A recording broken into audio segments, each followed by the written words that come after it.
નમસ્કાર, શ્રી હોમિયોપેથી સેન્ટરની યુટ્યુબ ચેનલમાં આપ સૌનું સ્વાગત છે. શું તમે હરસ અને મસાથી પરેશાન છો?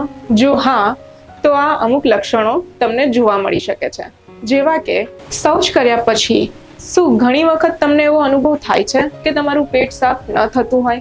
શૌચ દરમિયાન તીવ્ર પીડા થતી હોય, ગુદાની આસપાસ સોજો આવે, ખંજવાળ આવે અને થોડી લાલાશ થતી પણ દેખાય, વારંવાર શૌચ કરવાની ઈચ્છા થતી હોય, ગુદાની આસપાસ કઠોર ગાંઠ જેવું મહેસૂસ થતું હોય, તો સમજી લો કે તમને હરસ કે મસા એટલે કે પાઇલ્સની સમસ્યા હોઈ શકે છે. ચાલો હવે આપણે જાણીએ હરસ અને મસા એટલે કે પાઇલ્સની સમસ્યા વિશે. પાઇલ્સ એટલે કે હરસ મસા શું છે? પાઇલ્સ એ ગુદાનો એક રોગ છે જેમાં ગુદાની દિવાલો માં સોજો, બળતરા કે રક્તસ્રાવ થઈ શકે છે અને ગુદાની આસપાસની નસોમાં પણ સોજો આવી શકે છે.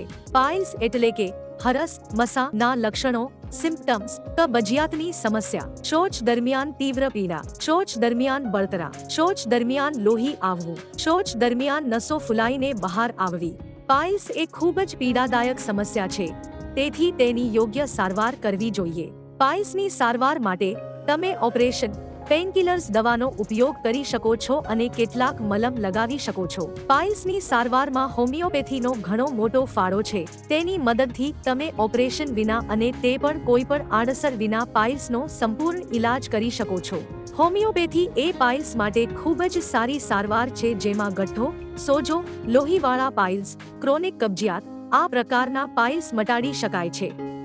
જો આમાંથી કોઈ પણ લક્ષણો તમને જણાતા હોય તો ગભરાવાની બિલકુલ જરૂર નથી, કારણ કે શ્રી હોમિયોપેથી સેન્ટરમાં આનો ઇલાજ વગર કોઈ સાઇડ ઇફેક્ટે હોમિયોપેથિક દવાઈઓથી થઈ જાય છે. શ્રી હોમિયોપેથિક સેન્ટર અમદાવાદ શહેરના સેટેલાઇટ એરિયામાં સ્થિત છે, જ્યાં ઘણા બધા પેશન્ટ પોતાની પાઇલ્સની સમસ્યાનો ઇલાજ કરાઈ રહ્યા છે અને પૂરા ભારતભરમાં અમે ઘણી બધી જગ્યાએ કેમ્પ કરી લીધા છે, જેમાં ઘણા બધા પેશન્ટોએ ભાગ લીધો અને પોતાની પાઇલ્સની સમસ્યાને દૂર કરી છે.